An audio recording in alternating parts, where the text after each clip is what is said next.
Well, wouldn't you know it? There we go. That's better. Hey, folks, how you doing? I'm glad you told me about that.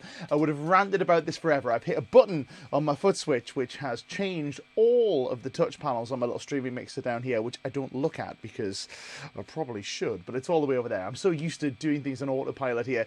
Anyway, listen, I digress. Folks, welcome on board. It's Monday. We're doing the thing that we do on Mondays, which is hang out and talk about the guitar. And today, we are continuing and wrapping up our run of streams on improvisation with a very important topic, which is what does it mean to improvise with feel? Excuse me a moment. Beg your pardon, cough button. Had a gig last night, which was really good fun, but let me tell you, the old voice is feeling tired today. But that's all right, man. Everything else is feeling tired too. It's that weird time in between Christmas and New Year, whereas so many folks have put it, it's like we're full of cheese and we don't know what day it is. Well, I know what day it is, and the day is Monday. So listen, if you're new here, on the off chance you're joining us for the last stream of the year, welcome. We do this every week. We hang out, we chat about the guitar. I'll get that in the right order, will I? We hang out, we chat about the guitar. We aim to make you a slightly better player than when you leave us than you were when you arrived. That is the catchphrase for the stream, and we've had quite a serious success rate, let me tell you, right? We've had lots of players who've been super kind in their comments about how we've helped them become a slightly better player in 2025. We will be continuing this, of course, all the way through 2026. We're going nowhere, right? This is too much fun. We are going to be continuing this at the bare minimum for the next year. I am certain of this. So listen, if you've been here the whole time, if you've been with us since day one, it is great to have you. If you're new, it's great to have you. Don't forget, if you haven't done so already, hit all the appropriate YouTube buttons on the way out. Just want to remind you very quickly before we go too far into today's stream that the stream is, as per usual, brought to you by Lick Library and Guitar Interactive Magazine. Go to licklibrary.com for lessons, guitarinteractivemagazine.com for news, reviews, all that other good stuff. We're going to say some hellos. Before we do, though, want to remind you that we want to know what guitar you're playing today, because you're going to be playing your guitar, you're going to need your instrument. We want to know which one you've chosen to use today with our little lesson on improving your feel as an improviser. I am, of course, playing this guy right here. This is a PRS McCartney 594. Beautiful instrument, really, really sweet. This is from the more vintage end of PRS's oeuvre. So the McCartney series, in case you guys aren't familiar, is what happened when Paul Reed Smith sought out the advice of Ted McCartney, who was the president of Gibson during the golden period where all the nice Gibsons that we lust after were made. They've made some pretty nice ones since, but these are the ones. It's a really sweet guitar, very different to the customs. It's very much a vintage sounding instrument. Big fan of that. But of course, we love PRS of all stripes. Let me tell you, right? I called a PRS fanboy the other day, and I'm like, yep, guilty as charged. So we want to know what guitar you're playing, and we're going to turn to the comments and see who's in and who's playing what. So first through the door is our friend Marcin. Now, excuse me, I'm going to cough again. This will be a recurring theme. Beg your pardon. So Marcin is the first to the door. Says, hello guys, Nick, thank you for another year of fantastic lessons. I'm glad that we have this cool community. Well, that's really kind of you to say, man. Thank you very much. We're really glad of this cool community too. And of course, it is you guys that make this community a thing. Without you guys, I would just be a weirdo in a room full of guitars talking to a webcam, or talking to a series of progressively more expensive webcams, because we're always trying to improve the quality of what we're putting out here. We've got some big plans for 26, let me tell you. Response audio is in the house. Hope you all had a great holiday season. Absolutely. Hope you guys have had a fantastic Christmas if you celebrate, or whatever holidays you celebrate, or don't in the meantime. Hope you've had a really lovely time. PJ is in the house. Lovely to see you. Mike Seedorf's tuning in. Looking forward to what's in store for us for 2026, thanks to GI and Lick Library, and of course the #1 mentor. That is super kind, man. Thank you so much. #1 mentor in the community, Nick. Hey, that's me. Thanks, man. I really appreciate that. That is super kind of you. Very, very good. Very, very good of you. I don't do this for the praise, but it is always, always welcome, right? It makes me really happy. I'm glad you guys are getting some good stuff and some use. Okay. Oh, go away, you. And some use out of the streams that we're doing. Big fan of that. A video started playing totally randomly out of the blue. Chrome decided to refresh itself and the video started playing. It's very bizarre. Cranker Tom is here. Great to see you. Looking forward to another year of invaluable input among familiar names from all over the planet. Isn't that what it's all about, man? All about, right, sharing the guitar with folks who are from all walks of life and all corners of the globe, brought together by our love of this weird six-stringed instrument, which I think is super cool. And also, Cranky Tom has a fantastic rig by the sounds of it today. He's got an RG321 with a freshly wired P-rail, very underrated pickup, the P-rails, through his old 88 MP1 preamp. Very cool. And a Nuix, is it Nux, is it Nuix? I don't know. Cab and mic sim. It sounds fantastic, mate. You're saying fantastic? I think it sounds fantastic, for sure. Helmet Straps in the house. Mr. Megafish is here. There's a name we haven't seen in a while. Great to see you. Kate Strange tuning in, playing a gem. Lovely to see you. Micey Duff's playing a Charvel Sandemus. Sean Lang signature. I don't think I know that one. Love a Charvel Sandemus. That is very cool. I'm so full of cheese, I can't speak. Dreams, my friend Paul is tuning in the house playing a Vintera Nocaster. Good choice. Catmandu 1962 is playing a Les Paul Gold Top Standard. Could I play some Dream Theater stuff? Ooh, it would take some time. I need to figure it out. It's been a long time since I played anything by Dream Theater. I do have a lesson on John Petrucci's style, which you'll find as part of your Lick Library membership. It's the John Petrucci Tech Session. I like a bit of that, right? I like a bit of that. Mal Riley's in the house. Lovely to see you. My friend Craig is saying, well, hello, Jarrow James Nichols. I love it, but don't you ever accuse me of being from Jarrow, young man. That is terrible, right? We're from the other side of the river. I love my Jarrow brothers and sisters, but that ain't us. But that is very, very funny. I do like that. My friend Gerald Carson is in the house with his RH4. Lovely to see that. Blind Man Gary's tuning in with another Charvel, this time a SoCal. Very cool. We've got a PRS Piezo 2. Nice choice. Very cool. Marcin's PRS Custom 24. Beautiful guitar. Strandberg Bowden. Interesting choice. I didn't have you up as a Strandberg player, Mar, but that's a cool instrument. Very good choice. My friend Richard's tuning in. Looking forward to seeing you on New Year's Eve too, man. I'll see you then. Looking forward to it. We've got a Steve Lukather signature. Oh, an Ibanez Steve Lukather. Oh, wow. Very interesting. Very cool. We're going way back in the history banks there.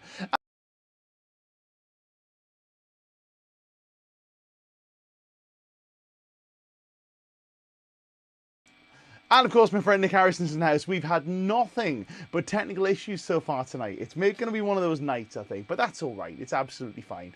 It's between Christmas and New Year. I think we can get away with it. Again, I will blame the magic mouse. I need to get a regular mouse for this because, let me tell you, right, using this thing, if you just do this on it one way or another, it swipes you in and out of the window that we do our broadcasts in, which is very annoying. But there we go, we're here. So anyway, listen, right, enough of this banter. Let's talk a little bit more about the topic for today, which is improvising with feel. Wow, big topic. Let me tell you, big topic. And this starts with an even bigger topic, which is the whole topic of playing with feel. We're going to get into it today, right? We're going to get into the weeds, let me tell you. So brace yourselves. I myself am braced too. But first of all, let me preface this by saying that everything you're going to hear tonight is just the opinion of one man, that is me. Right, so take that for what it means.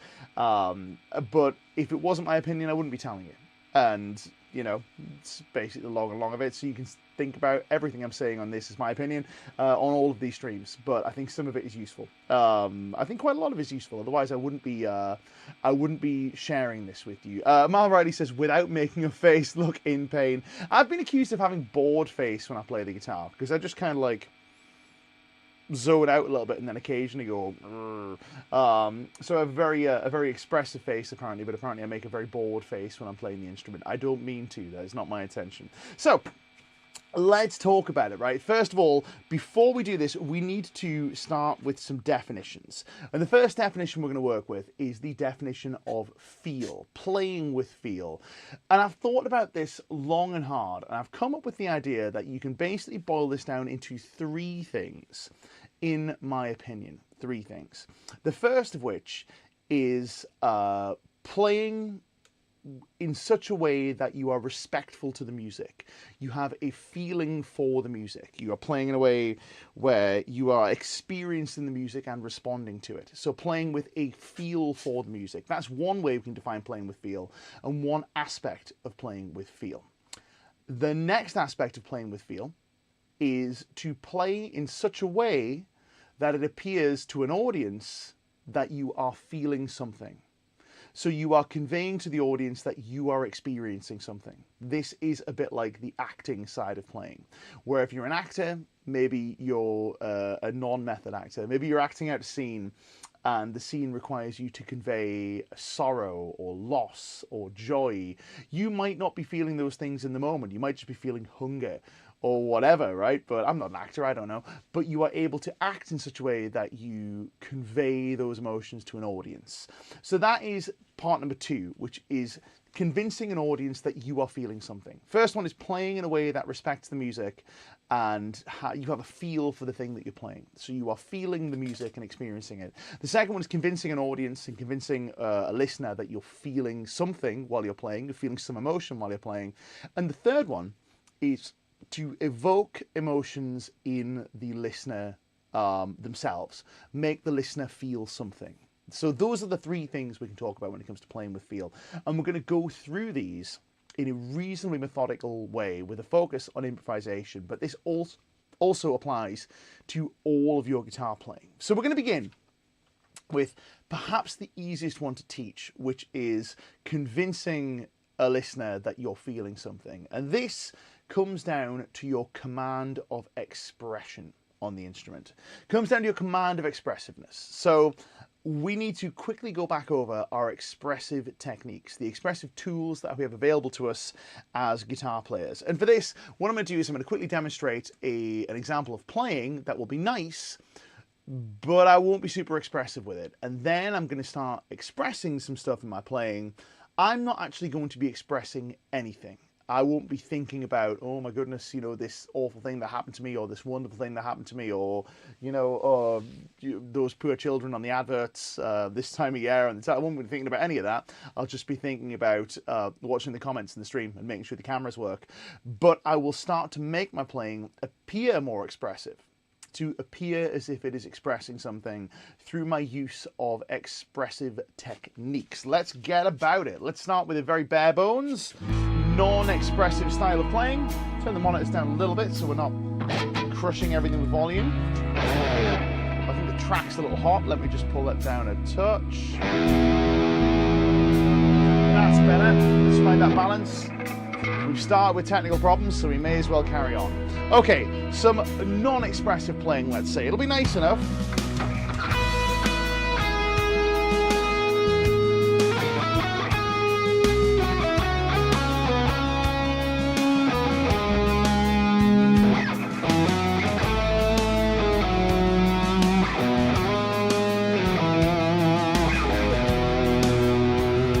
Take a quick second to tune the instruments, because it's always good to be in tune. You can hide this stuff with an appropriately expressive style, but you can't do it when it's just bare notes, let me tell you. Here we go again.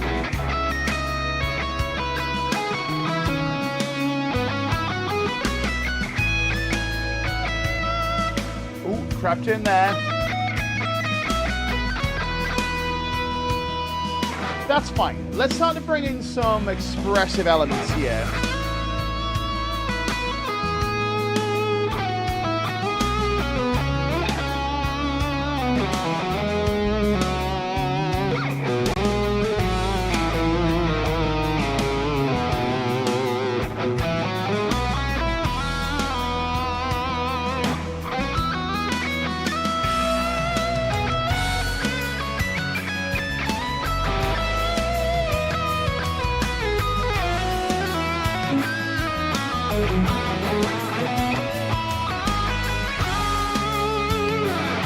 And so on we go. Now, once again, I must remind you that there wasn't some big mindset shift there where I started, you know, channeling like I don't know, warm thoughts of something. I don't know, who knows? Nothing like that at all. I'm just still thinking about or watching the stream and making sure the cameras are working.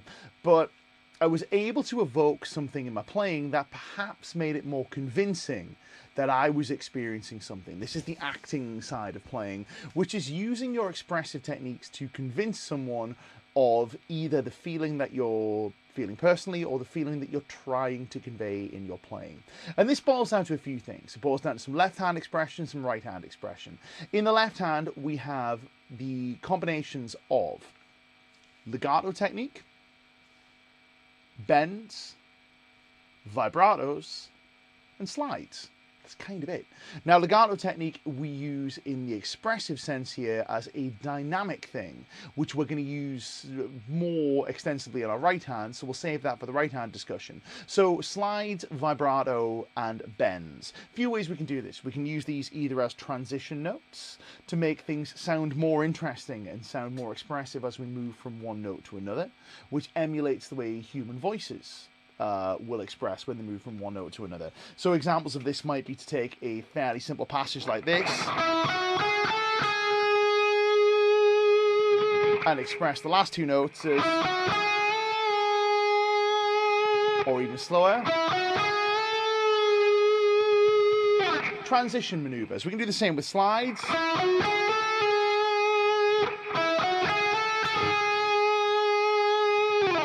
All sorts of ways to transition from one note to another using just transitions, i.e. moves from one note to the next. We can make our music sound more lyrical, our improvisations sound more lyrical, and therefore feel a bit more feelsy, for want of a better word. Let's just do some of that. So just introducing transitions.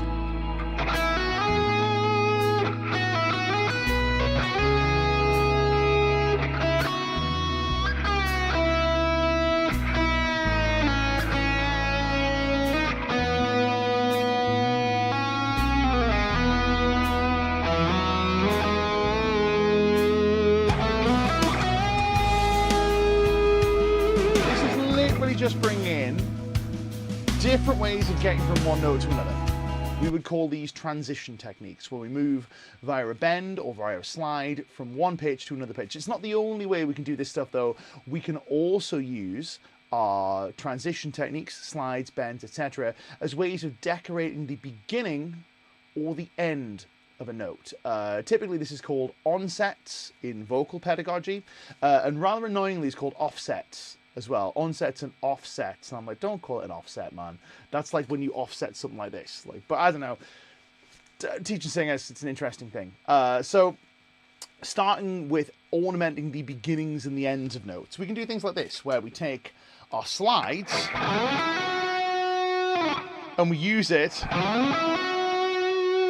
to ornament the beginning of that phrase, as opposed to doing this. That has a different feeling to it. We can also use it to ornament the off of a note, or up,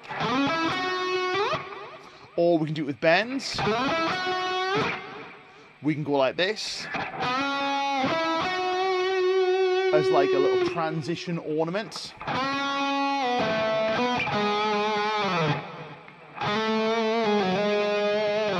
Transitions and ornaments. We can also use vibrato as a way of ornamenting our notes. Vibrato can be subtle. It can be like this,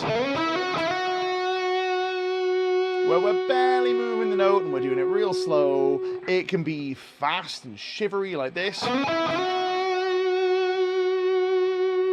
which is closer to the Peter Green end of things. I used to hate this kind of vibrato. I used to feel really, really like powerfully about how much I didn't like it, but now I'm kind of digging it.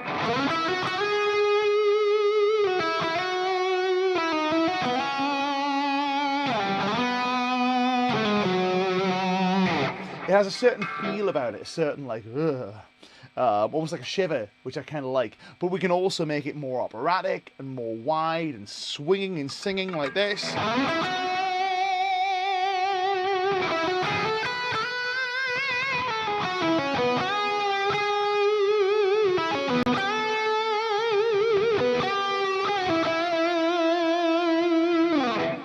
Or anywhere in between, or even more extreme than those. So our expressive techniques, that is a huge part of improving the perception of feel in our playing, the audience's perception that we are feeling something.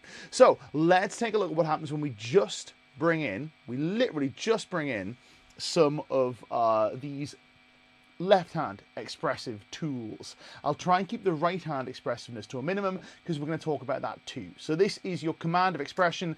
Let's get into it with the left hand only. Here we go.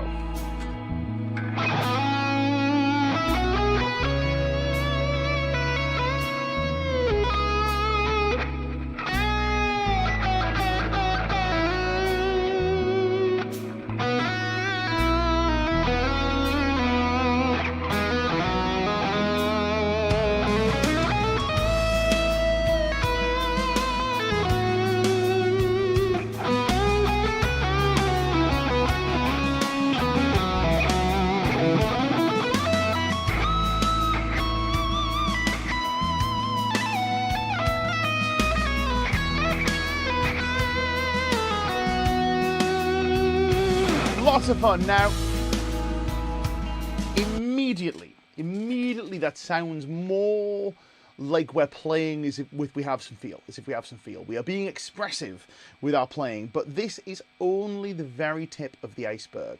So I see this quite a lot on socials of late, where guitar players, I don't want to be ageist about this, but mostly young guitar players, and I can say this because I'm very grey and I'm very old, 41 years old, I'm 42 next year, can you believe that? Secret of life. Anyway, I see this a lot where it's like maybe metal guitar players, for want of a better term, maybe we would say like kind of modern, likes plugins a lot kind of guitar players. We'll maybe talk about this whole thing about playing with feel, and it boils down to have good vibrato and pick hard. And I'm like, there's way more to it than that, man. But whatever, it's fine. This is just my opinion. Again, remember, everything we're saying here is just my opinion. So first of all, good vibrato, what does that mean? Because good vibrato in one context is not great in another context. We've already talked about this. The rock vibrato thing works really well in a rock context. It works terribly in a blues context. If I fire up a blues backing track and try and start playing like Zakk Wylde, it ain't it. It's just not. It's not the thing. So let me find a slow blues, and I'm going to play my Zakk Wylde vibrato in this context. I'll keep the tone the same as well. So here it is. If I go like this.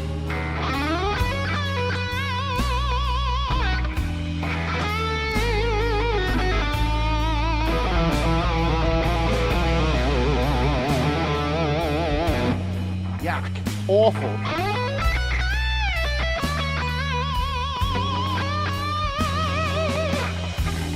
Kill me now. Terrible. Right, terrible. We chill it out a little bit. We make it more appropriate. Billy Gibbons, where are you?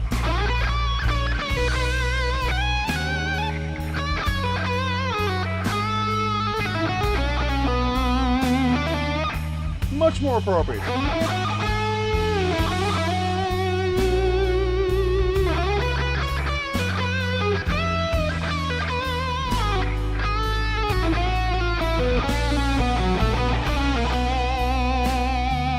Much more appropriate in that context than this. However, there's a time and a place. That stuff, while it may not work super well in that context, my goodness, is it good when we start playing some rock stuff. So for example, we take a heavy metal gallop, a classic British metal gallop like this one, and we play this.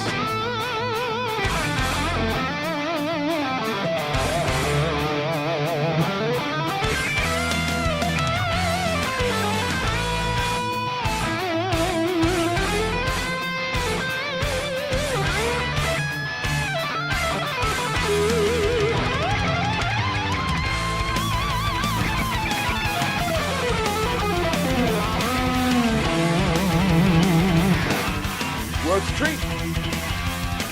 It's contextual, is what I'm saying. So sometimes vibrato is the Zakk Wylde vibrato is the thing. The reason I got on this tangent is to slightly refute this idea that it's like, oh well, good vibrato. What does that mean?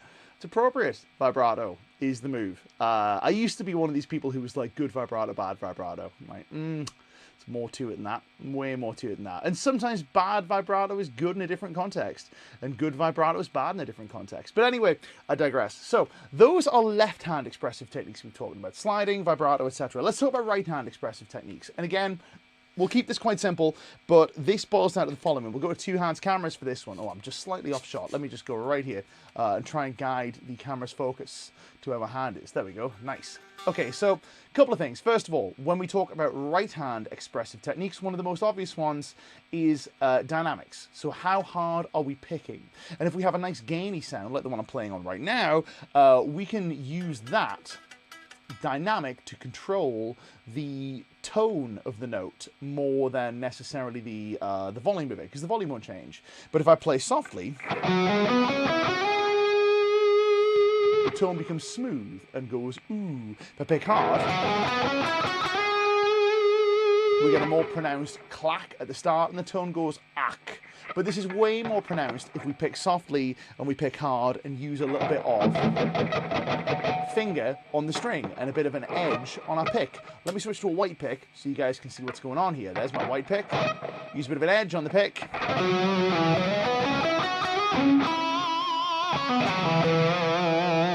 We start to bring in just a little bit of that vowel-y harmonic. If I pick hard with this, we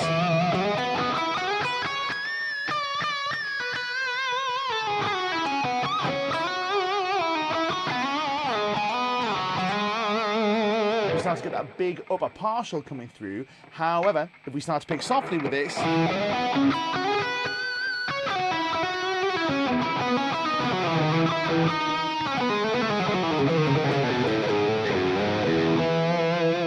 it kind of goes wah, which is very cool. Picking hard, picking soft.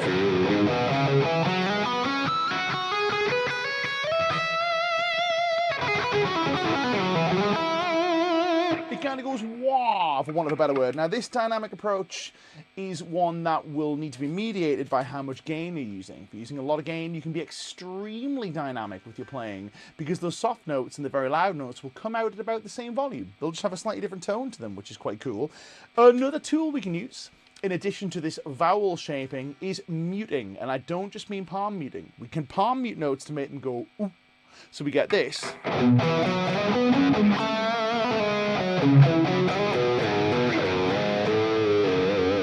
Which almost has the sound of like a closed mouth, like it's going wah. We go wah.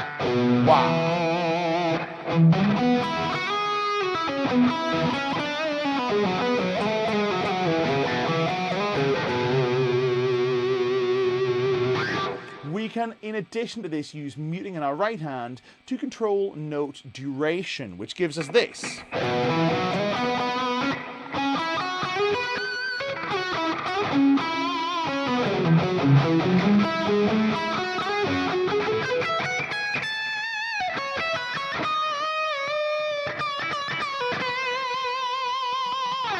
And on and on and on we go. We're going to answer this question real quick, by the way, just because I think our friend, the Blues Rockers, thinks we're pre-recorded. We're not pre-recorded. How do you add vibrato with a double stop bend? It depends what you mean by double stop bend. If you're bending just one note, like this, and keeping the note static,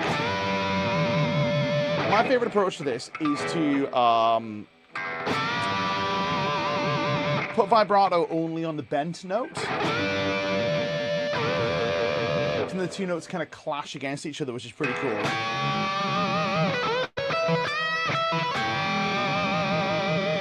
Takes a bit of doing, but I think the trick to this is to keep the non-bending finger loose and keep the bending finger kind of tight. Just to show you we're not pre-recorded. That's how we do that. We are not pre-recorded. No, no, no, no, no. If we were pre-recorded, I would tell you. So anyway, going back to the right hand expressive thing. We can mute. We can shape vowels. We can control duration. We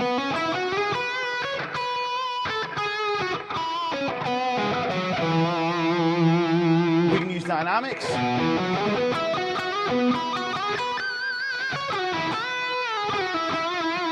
We can use angle on the pick. There are so many things we can do with our right hand to control our expression, but ultimately it all comes down to this whole business of commanding expression. And this is the answer to question number one. Thing number one, which is convincing an audience that you are feeling something. This is the acting part of this. You are convincing an audience that you are feeling something. You could be thinking about like monster trucks, for want of a better word, right? You could be thinking about what you're going to have for dinner. You could be thinking about how much cheese you've eaten over the last couple of weeks, because for most of us, it's quite a lot of cheese, right? If you're anything like my household, it's a lot of cheese. A lot of pastry too. Thinking about dinner. Anyway, so that's one part of the equation, convincing the audience you're feeling something. But we need to get a bit deeper than this. The next thing about this is actually developing a feel and playing with a feel and a sensitivity to the music. This is another definition of feel. It is your sensitivity to what you're playing. Now, we touched on this before with this idea of different vibrati being appropriate for different situations. I'm going to go back to the normal pick just for this, because I like this pick better. There's a good one. There's a nice fresh one. So real quick, if I go back to my ambient ballad that we're playing over, and if I use an approach initially that is maybe not appropriate for this, it doesn't convey feel in quite the right way, if that makes sense. It doesn't sound like, I can sound like I'm feeling something, but it might not be, it might not convey a feel or a sensitivity for the musical environment. So that might be something like this. If I play with perhaps, let's say, an inappropriate sensitivity, I'll use feel, but that's kind of what we're talking about here. So I'll go like this.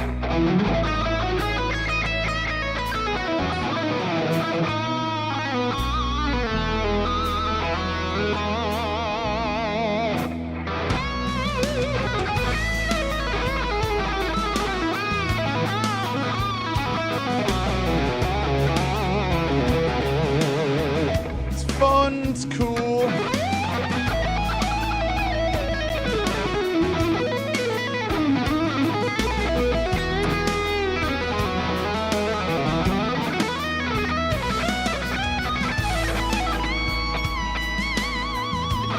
Shred's rusty today, let me tell you, but that's fine. It gives you an idea of what I'm talking about. The feel here, it's not to say that kind of playing lacked feel, but it's that the feel was not appropriate. Now, we used to have this conversation quite a lot when I was at college, where there was a camp of guitar players who would, it was very fashionable at the time to say that Steve Vai was a guitar player who had no feel, who doesn't have any feel.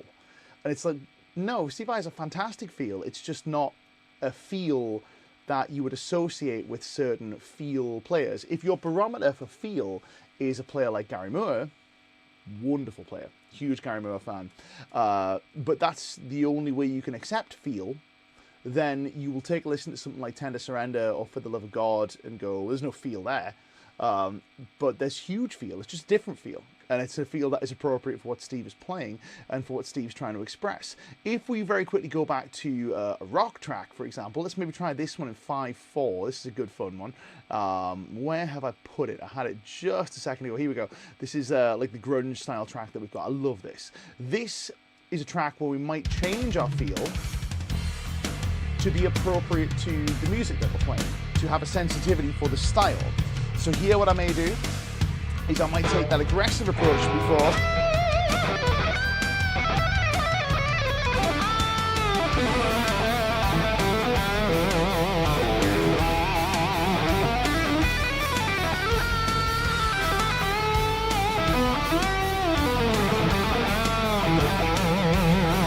Now this stuff's not terribly musical still, but that big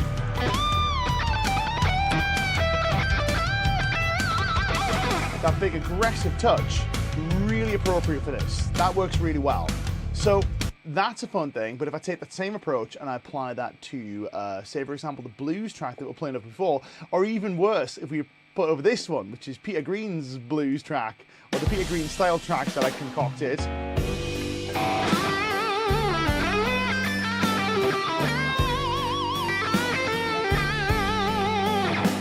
What a great way to get kicked out of a blues jam, right?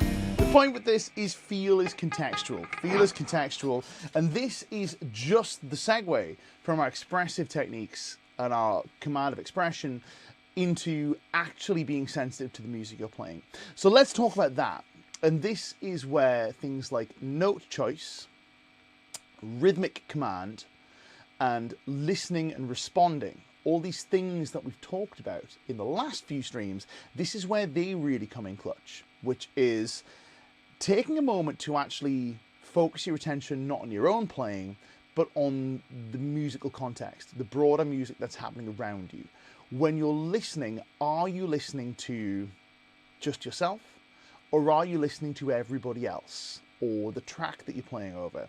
Now, depending upon what you're playing, if you're practicing, then yeah, make yourself the focus. But if you're playing music, which we defined a while ago as what I use when I use the term improvisation, which is improvising music, when we're playing music, we should be listening to the broader musical context. So the way I might do this, going back in this ballad that we're playing over for a second, which is this lovely E major ballad that I've now misplaced. It's around here somewhere. Here we go. What I'm going to do is I'm going to take a listen to a few things. I'm going to listen to the chords. I'm going to listen to the tonality and shape of the instruments. I'm going to take a listen to the rhythmic flow of the music and the dynamic flow of the music. And even if I don't play anything, I can listen and get a feel for that. And what I might start doing is I might start to try and inhabit the groove a little bit more. This doesn't require me to necessarily tap parts of my body. I don't have to tap my feet or nod my head or anything like that, or start dancing. But just having a very clear sense of time. Difficult to talk while you're inhabiting this and not sound like William Shatner. You get the deal. Having this very clear sense of time and very clear sense of the ebb and flow of the track, like this big moment there, and the way it becomes somewhat resigned when it falls to the one chord, this expectant four, and the release, if you want to call it that, of that lovely one chord with the fifth in the melody. With that in mind, what I can start doing is this. I'll begin by playing by completely disrespecting this stuff and not even thinking about it. And then I'll start to zone in on those elements. I'll keep the expressive touch the same, and I'll use an appropriate expressive touch, or at least what I think is an appropriate expressive touch.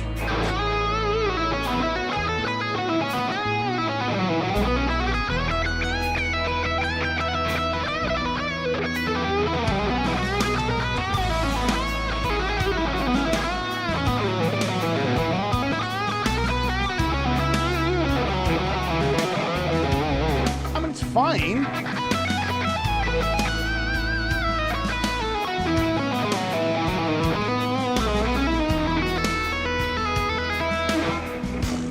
Nonsense, because I'm not really inhabiting the music while I'm playing. So if I start to zone in on that, even if I still play some fast lines, you'll hear how much more coherent this sounds.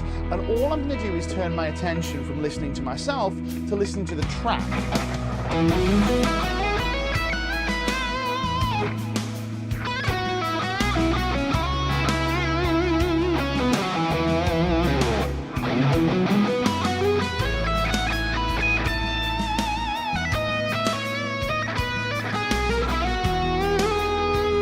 Made a little bit of a mistake there, but even still.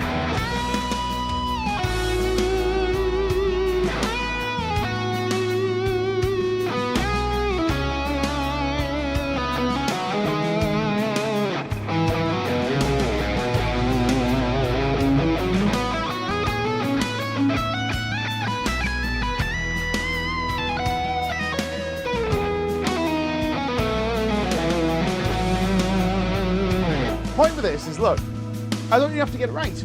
I don't even have to play it right for this to be apparent, because there's lots of mistakes there. I mean, come on, who's been practicing over Christmas? Not me, that's for sure. I've had a couple of weeks off, it's been lovely. I say a couple of weeks off, it feels like a couple of weeks. It's actually probably been about 5 days, but you get the drill.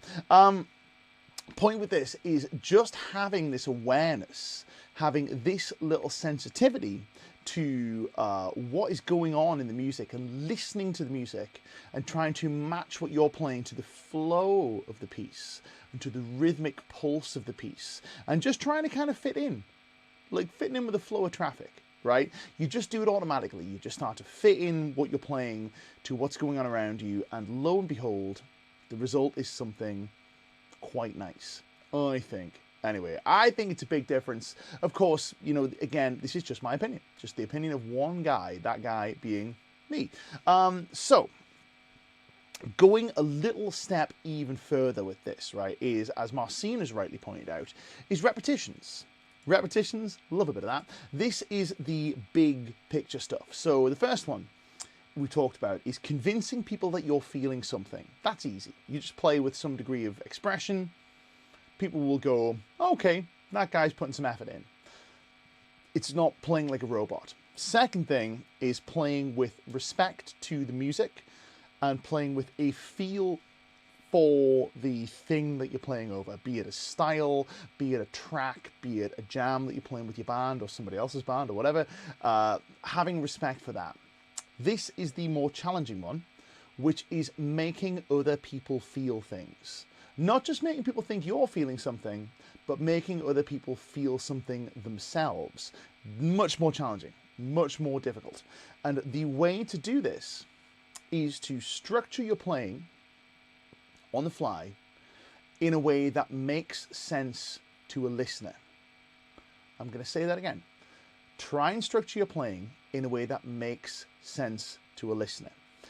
I have found a certain way of thinking about this that I think is quite useful when I'm actually improvising and things are actually working, which is to play in such a way that it's a little bit like, it's almost like you're demonstrating what you're playing to the listener. You want them to be able to follow what you're playing. So don't play in such a way that it's bewildering unless your intention is to bewilder. And the way we bewilder is by playing lots of stuff without an obvious pattern to it. We are pattern-seeking life forms, right? We like patterns. When things have patterns, we dig them. Look at these bits of acoustic panel behind me that I put a light on for once. They have patterns. It's an abstract pattern, but they're nice patterns. Look at the way that this set is laid out, right? This set is laid out with some very clear vertical lines. You'll notice that we have a vertical thirds grid going on down the middle. And we also have a horizontal thirds grid going on in the middle, which kind of draw your eye to me. If this set was completely random, you would find it much more difficult to concentrate on what I'm playing. It wouldn't strike you as so appealing, because hopefully it's appealing. I like the way it looks. You might disagree. You might go, oh, Nick is really busy, which it is, but I'm a bit of a decor maximalist. And apparently a musical maximalist too, but that's neither here nor there.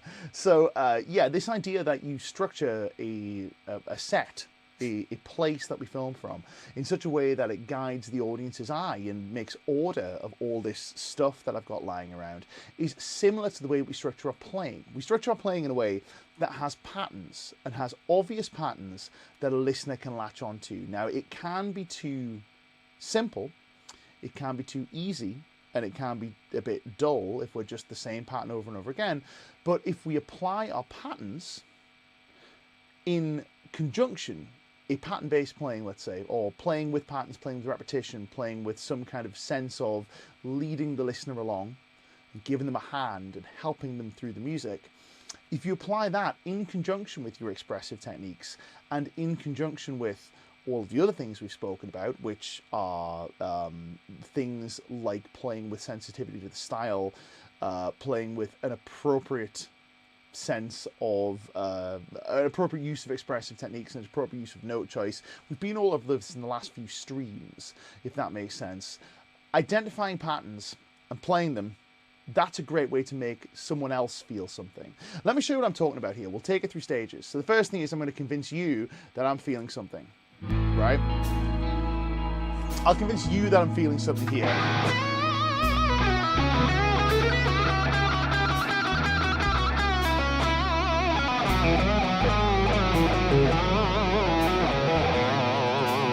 That guy's playing with commitment, but it's not necessarily terribly musical. So let's take that commitment and make it more appropriate.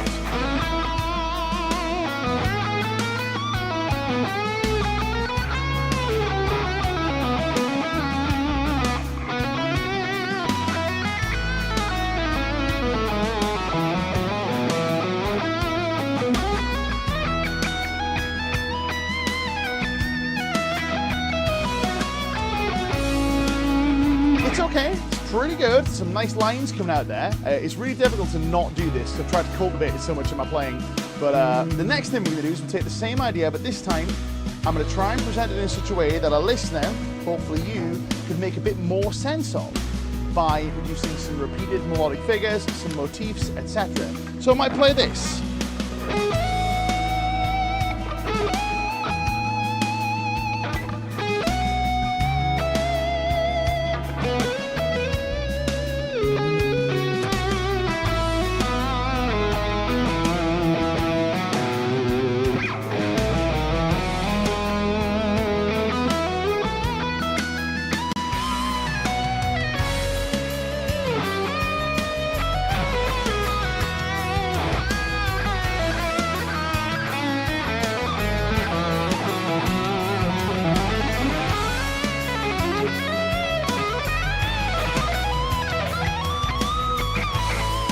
Reach for an imaginary 24th fret there that wasn't there.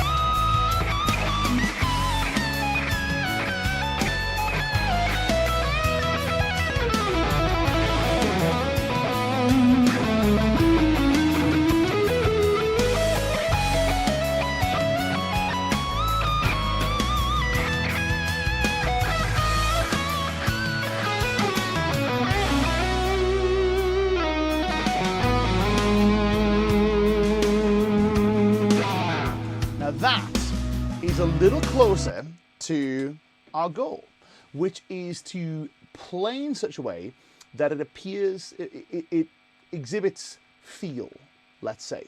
So to recap, the process was this. The first is to convince you, the player, that I am feeling something.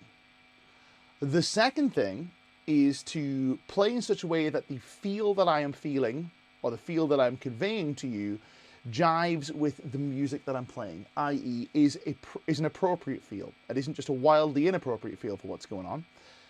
And then the last step of this is to try and communicate that feel to a listener by organizing all this stuff in a way that they can understand.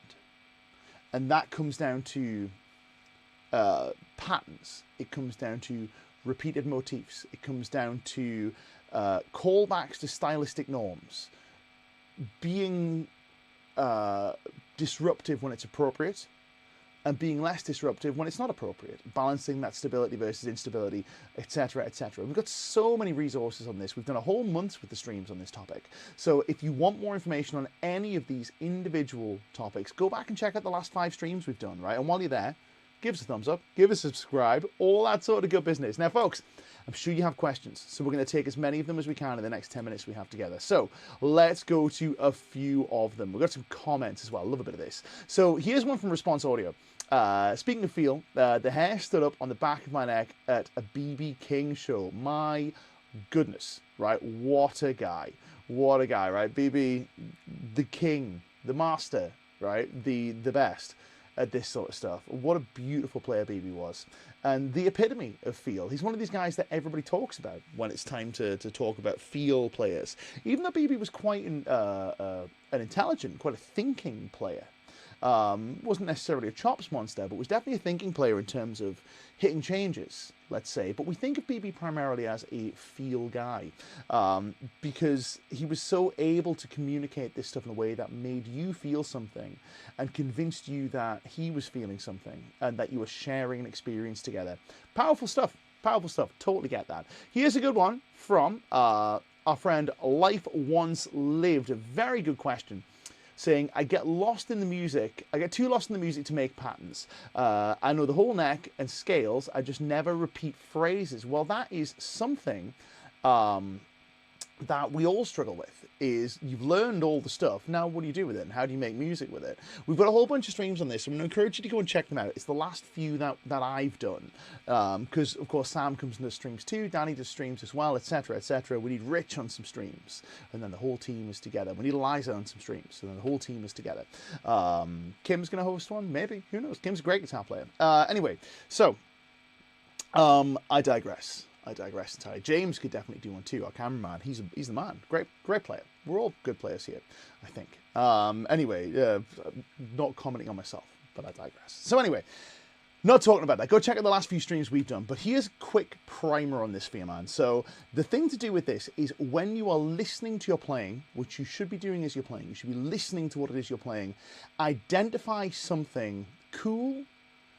Identify something cool that you've played as soon as you play it. and then try and play something similar to it, either rhythmically similar, melodically similar, or using the same notes. If you identify something like this and you're playing, for example, where we might get something like this, let's find the same track.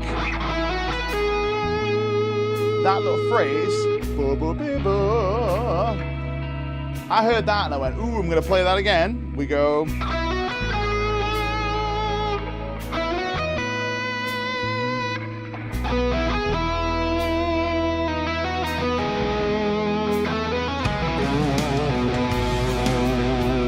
A little bit of that, a little bit of that, lots of fun. So that's kind of what we're talking about here. Now, we could go into huge depth on this, but I'm going to encourage you to check out the other streams. Also, come back and see us. Come and join us next week. We're talking about all sorts of stuff like this all of the time. Now, more questions, good ones too, but you have to excuse me. I'm going to use the cough button, but not for a cough, for a sneeze, I think. I will when it starts. Beg your pardon, it is winter after all. Okay, some cool questions coming in, right? Some very cool questions, rig things. This is our friend Diamond Davey, 2668, saying, what are you using to get that killer sound? Thanks, man, I appreciate that. That's very kind of you. This is a PRS McCarthy 594. I'm playing through a Victory Super Kraken, which is this guy, just off camera, through an N audio amp switcher, which you can see down here. It's going to a Boss Wazza tube amp expander, and then you're hearing an impulse response that I've started using recently, which is of a Greenback M, a 25-watt Greenback M. Prior to that, I have been using a Celestion Lynchback. So the Lynchback is here, which sounds really lovely on its own, but it's got a bit of a spiky thing when it gets to the very, very loud stuff. The Greenback M, a bit more forward, a bit brighter, but the brightness is quite even, so I like that a lot. And then I have a Strymon Timeline and Big Sky, mostly the Timeline, doing some delay stuff. That's it, no pedals, no overdrive pedals, just that's the deal. No EQ or anything like that, just the amp into a good IR, into some reverb and delay. That's the deal. But thanks, man. I really appreciate that. Which leads me to this, which is oh, man, thanks. I appreciate that. That's very kind of you, man. Thanks for subbing. I really do appreciate it. So, and thanks for the bless you. Yeah, it was a big sneeze. So, more stuff. Here we go. We got a great question about chromatic scales. I don't know if what are the style of music besides jazz uses the chromatic scale like the exercises first learned? Well, you can use chromatic scales in any style of music, besides Sinister Gates, as you rightly pointed out. But I've been playing this lick quite a lot, where I've been doing this.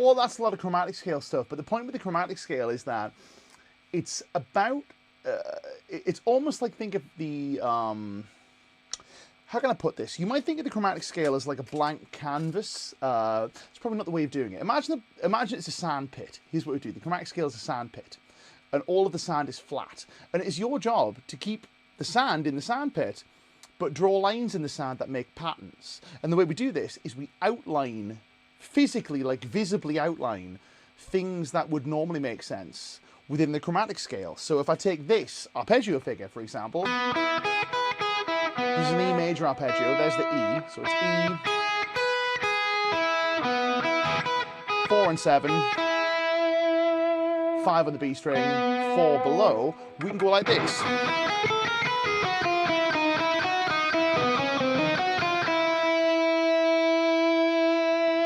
Which sounds like jazz, but only because we're playing in isolation. So if I play here, you'll notice what I'm doing is I'm imagining this outline and I'm landing on those. I'm making that the mental outline of what I'm playing. And you don't actually have to make too much effort to land on these.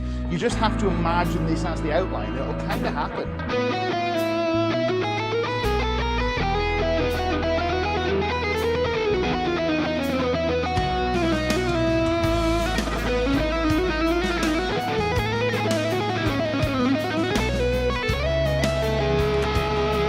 A lot of chromatic stuff there. That is kind of a use for it. So fear not the chromatic scale, Mike. We'll do a whole series of streams on this, I think. I appreciate it. Joe Walsh was the master of those chromatic walk-ups and downs. 100%, right? Beautiful player. Although, No, I think it's probably a fair assessment. I was going to say a lot of guys from that who've at least got a toe in that country thing do a lot of this stuff. But yeah, Joe Walsh, great example. Love a bit of that, right? Love a bit of that. Okay, so more questions. What are your highlights of the year? Oh man, that's a really good question. So first highlight of the year is always Monday. I'm going to say that, right? I love coming to Mondays with you guys. So the Blitzkrieg tour was pretty freaking sick. Really enjoyed that. That was a lot of fun. Guitar Summit was awesome. Loved going and doing that. Got to meet Paul there. Got to do a clinic with our friends at MyBack, which is great. I'm going to publish that, I think, at some point in the new year, because I have the whole thing recorded. And it was a really fun clinic and a great topic that we ended up using to make a stream, which was how to sound your best playing basically anything. And I'm like, oh yeah, that's quite good. I like that. I'm a fan of that. So yeah, that was a cool one. What else has been fun? Had lots of beautiful gear in. I think a big highlight for me has been getting deep into cameras, let's say. Getting deep into shooting and editing video, which I've done a bit of that already, but kind of getting into the color side of things, really getting my lighting nailed down, although it's always changing. Playing with all that sort of stuff, that's been a huge highlight for me, is that little excursion into camera stuff. Hit some nice PRs in the gym recently, which are pretty cool. They've been some big highlights. But yeah, I think musically, I think the tour in September and Summit also in September, quite hard to beat. September was a pretty decent month. As months go, pretty good, I think. But there's been all sorts of other cool stuff too, let me tell you. It was a good NAMM this year. That was pretty cool. That feels like a long time ago, but it was a good NAMM. Really enjoyed that too. Yeah, I think I could go on forever. We need a chromatic lesson ASAP. I think so too. It's been a while. I think it's been a very long time.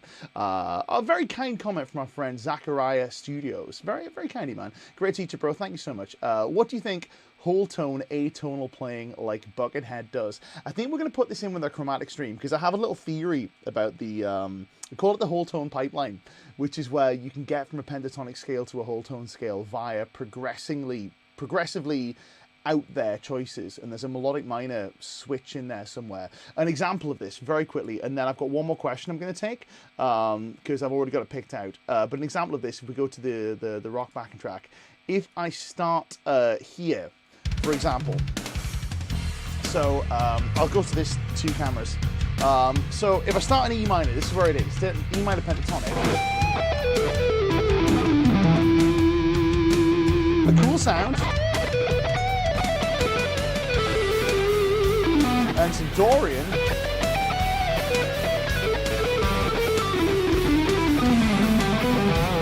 Quite apart from playing chromatic stuff, we can take Dorian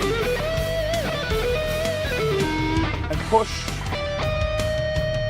the 7th sharp to get melodic minor,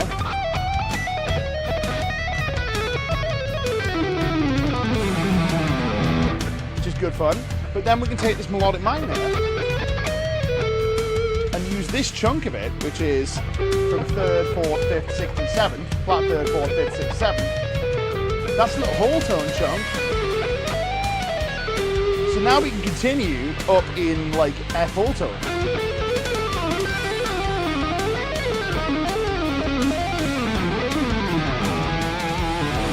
So it becomes a continuum.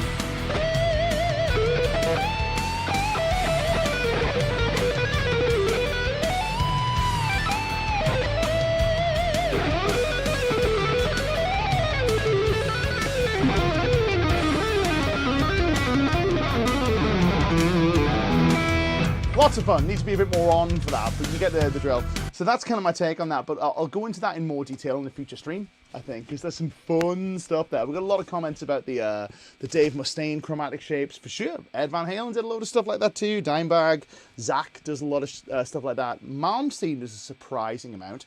So maybe we need some of that, like chromatics in unusual places. Last one, Desert Island Rig, from our friend Paul. Okay, so Desert Island Rig. If it was just on guitar, if we're saying like one guitar, one amp, it's going to be, right now,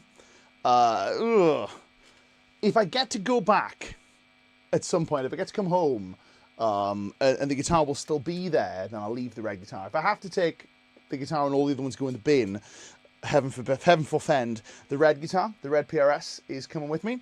But if it's just take your favourite, the others will be there when you get back. Taking the Maybach Convair, which is this one. I'm taking the Super Kraken because I can turn it up as loud as I want. And I'm probably taking the delay pedal.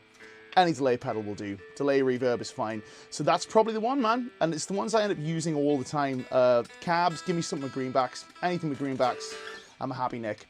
Folks, we're going to leave it there. Before we go any further, before we wrap things up, I want to say thank you once again to everybody who turned up for all of these great streams this year. It's been a joy. It's been a lot of fun hanging out with you guys. All the best for 2026. Hope you have a great New Year's Eve, great New Year's Day, and we'll see you early in 2026 for our next stream, which is going to be 7 days from now on the first Monday of the month. Folks, first Monday of the year. Folks, thank you so much for coming. My name is Nick Jennison. This has been the Monday Guitar Show. Signing off for 2026. We'll see you next week in signing off for 2025. We'll see you next week in 2026. I'm going to play out on that track because that track is a lot of fun. We'll see you guys later. Take care of yourselves. Bye-bye for now.